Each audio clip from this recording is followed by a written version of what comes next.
Shalom Aleichem. Shalom Aleichem. Shalom Aleichem. Serving God's purposes. Serving God's purposes. Every human being is created to serve God's purpose. Every beast, every animal is created to serve God's purposes. In other words, to serve man's purposes. Help the mankind. లేఖన బాగా గమనించినప్పుడు యోబు గ్రంథం 39వ అధ్యాయం 9వ వచనం. The book of Job chapter 39 verse 9. గురుపోతు నీకు లోబడకు సమ్మతించునా, అది నీ శాలలో నిలుచునా. 39వ అధ్యాయంలో అనేక జంతువుల గురించి ప్రస్తావించబడింది. దేవుడు వాటిని చెబుతూ, వాటికి లిమిటేషన్ చెబుతూ, వాటికి పర్పసెస్ తెలుపుతూ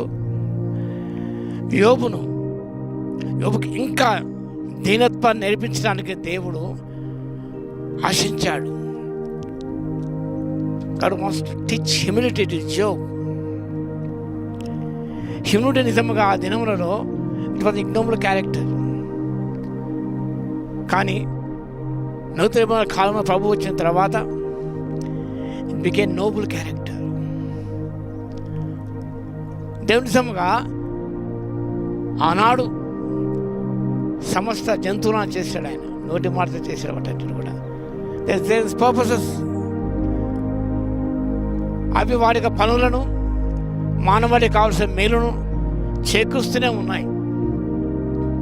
ఇక్కడ గమనిస్తే ఈ శాలలో బలులు ఉన్నాయి చాలా.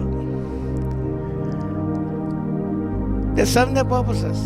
యజమాని కొరకు గడ్డి మేసి మంచి పాలు ఇస్తాయి. అవి ఒక 5 లీటర్ ఇవ్వచ్చు, 3 లీటర్ ఇవ్వచ్చు. ఇంకా మనం ఇంకా పెద్దవి గమనించినప్పుడు మేబీ 10 లీటర్స్ ఇవ్వచ్చు, ఇంకా ఎక్కువ ఇవ్వచ్చు. They serving the purpose of God and serving the needs of the humanity. God has created them as animals. God created the human beings. ఆ యొక్క జంతువులే దేవుని యొక్క ఉద్దేశాలను మానవాళికి అవి సర్వ్ చేయాలి, మానవాళికి మేలుకరంగా ఉండాలి. వాటి ద్వారా ఏమి మానవునికి ఇవ్వాలో అవి ఇస్తూనే ఉన్నాయి. They giving milk, pure milk, స్వచ్ఛమైన పాలను ఇస్తున్నాయి. యజమానునికి స్వచ్ఛమైన పాలను అందిస్తూనే ఉన్నాయి. It's serving it's purposes. ఇది దాని పని నెరవేరుస్తున్నది. Giving milk. ఇది ఎన్నో చెప్పుకోవచ్చు ఉదాహరణలు మనకు. దేవుడు మనల్ని తన పోలిక చొప్పున చేశాడు. ఆయన God has created his own image to serve his purposes, to serve the mankind. దేవుని ఉద్దేశాలను మానవుని సేవ చేయడానికి దేవదేవుడు మనకు ఈ జన్మ ఇచ్చాడు. We are not animals, we are human beings. మన జంతువులు కాదు, పశువులు కాదు. మానవ జన్మ ఎంతో ఉన్నతమైన, ఉత్కృష్టమైనది. అవిధేయత ఆ పోలికను కోల్పోయాడు. రాక్షసత ఏర్పడింది. తొలి దంపతుల కుటుంబంలోని అసూయ, కలహాలు, నరహత్యను ప్రారంభమైంది. పులిని చూసి పులి బెదరదు, కానీ ఈయన మానవుని చూసి మానవు బెదురుతూనే ఉన్నాడు. ఆయనకంత భయం, ఆందోళన కలుగుతూ ఉన్నాయి. దైవత్వం కోల్పోయాడు. పశువు యొక్క ప్రవృత్తి ఏర్పడుతున్నది. Being like animals, we are created in the image of God to behave like godly people, not like beasts. జంతువుల వల్ల మన ప్రవర్తన, జంతువులు కూడా మనకు ఆత్మీయ పాఠాన్ని నేర్పిస్తున్నాయి. Giving the best or giving the best to God, to society. మన సమాజానికి, సంఘానికి ఆర్ గివింగ్ ద బెస్ట్. ఈ గేదెలు మంచి పశ్చిమైన పాలను, తెల్లని పాలను అందిస్తున్నాయి.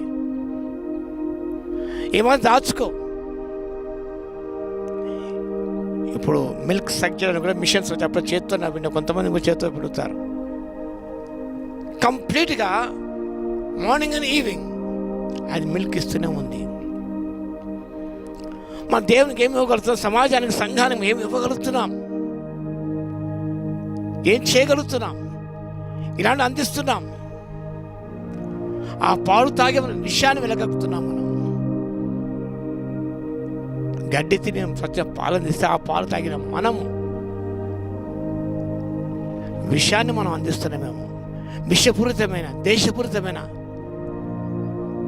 తత్వాన్ని మనం ప్రదర్శిస్తున్నామేమో. ఆ దేవుడు కోరటలేదు. It must be changed. It must transform the likeness of Christ. దేవుని స్వరూపం ముందు మార్చబడాలి. నీవు ఈ గేదె పాలు ఇవ్వాలి.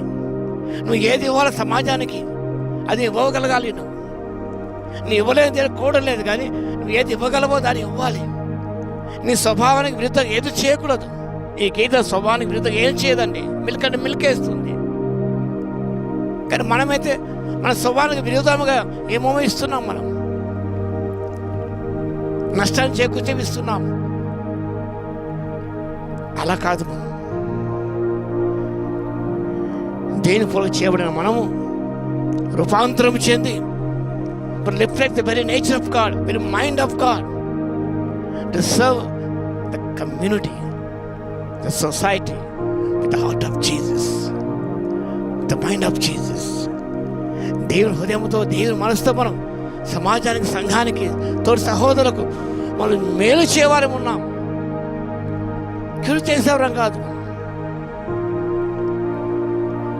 కీడుకు ప్రతి కీడు చేయకూడదు. మనం కీడు చేసినా మేలే చేయాలి. దావీదు బైబిల్లో మనకు కనిపిస్తాడు. దేవుని స్వభావం కలిగి ఆయన జీవిస్తూ వచ్చాడు. సౌలు రాజు వెంట తరుముతున్నా express the very nature of God అని ఏమాత్రం కూడా పగ తెచ్చుకోలేదు. షిమి ఇష్టానుసారంగా దావీదును రకరకాల మాట్లాడినా కూడా తిరిగి అతను మేలే చేశాడండి. కీడుకు ప్రతికీడు చేయడం అది అక్షర స్వభావం, సైతాను స్వభావం. కీడుకు మేలు చేయడం అనేది దైవ స్వభావం. అని రోమిన 12వ అధ్యాయంలో కీడుకు ప్రతి కీడు చేయక మేలు చేయండి. నీ శత్రువు ఆకలి కొంటే ఆహారం పెట్టండి, దాహం నీళ్ళు ఇవ్వండి. అలా చేయడం ద్వారా అతని తల మీద నిప్పులు కుప్పలుగా నువ్వు పోయగలవన్నాడు. కాబట్టి చూడారా, దేవుడు లోకం వచ్చాడు. మానవ జన్మ ఎంతో శ్రేష్టమైనది. ప్రభు నమ్మన బిడ్డలు మన స్వభావానికి వ్యతిరేకంగా మనం ఏమైనా చేయగలుగుతున్నామా? దేవుడు తన స్వభావానికి వ్యతిరేకంగా ఏం చేయలేదు. No contradiction is character. ఆయన సౌశల్యం ఎలాంటి భావ వైరుధ్యం లేదు. కానీ మన సెల్ఫ్ కాంట్రడిక్ట్ చేసుకుంటున్నాం. You're suppose to do good things but you're doing bad things. You're suppose to show love but you're showing hatred. ఎంత కాంట్రడిక్టరీగా మనం జీవిస్తున్నాం ఒకసారి జ్ఞాపకం చేసుకుందాం. ఈ గేదె పాలనే ఇస్తుంది, కానీ వేరేది ఇవ్వదు కదా. మనం ఏది ఇవ్వగలుగుతున్నాం సమాజానికి, సంఘానికి, నీ కుటుంబానికి మేలుకరమైనది, దీవెనకరం ఇవ్వగలుగుతున్నామా? ఒక్కసారి ప్రశ్నించుకొని ప్రభు నిజంగా సృష్టిలోని ప్రతి దాని ద్వారా ఒక ఆత్మీయ పాఠాన్ని నేర్పిస్తున్నాడు.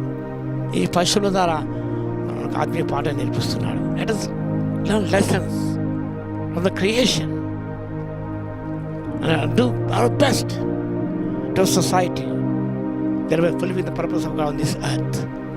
ఆ రీతిగా చేయడానికి పరిశుద్ధాత్మ దేవుడి కృపా సాహిత్యం మెండుగా దయచును గాక. ఆమేన్. ప్రార్థన చేద్దాం. మహాగరుడ మహోన్నత యేసయ్య, మీ కొందనాడు స్తుతి స్తోత్రం నాయన. మీ పొరుగు జపం చేశారు తండ్రి, మీ స్వరూపం చేశారు నాయన.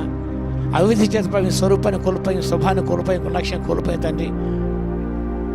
పశు ప్రవృత్తి మనం ఏర్పడింది ప్రభువానైనా. సైతాను స్వభావం అనేకులు చేరుకున్నది మా తండ్రి.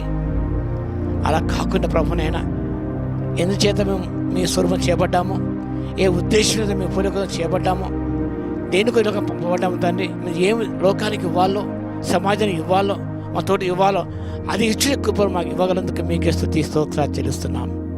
దానికి విరుద్ధంగా ఏమి చేయక ప్రభునైనా, మా స్వభావానికి విరుద్ధంగా దేని చేయక, మీకు విరోధంగా ఏది చేయకుండా ప్రభునైనా మేలే చేయకు తండ్రి. మేలు చేయడం విసుకవద్దని మీరు సెలవిచ్చారు తండ్రి. అనేక మేలు చేసే తండ్రి కాలం పంట కోతమని సెలవిచ్చారు నాయన. ఆ రీతిగా మేలు చేస్తూ ముందు సాగిపోటకు కృపను ఇవ్వగలందుకు మీకే స్తుతి స్తోత్రాలు చెల్లించుకుంటూ మా ప్రభువును రక్షకుడు యేసుక్రీస్తు పేరిట ప్రార్థించి వేడుకొచ్చున్నాము తండ్రి. ఆమేన్. మన తండ్రి అయిన దేవుని యొక్క ప్రేమయు, మన ప్రభువును రక్షకుడు యేసుక్రీస్తు యొక్క కృపయు, పరిశుద్ధాత్మ యొక్క అన్యోన్య సహవాసం మనందరి సహకాలము తోడే ఉండును గాక. ఆమేన్.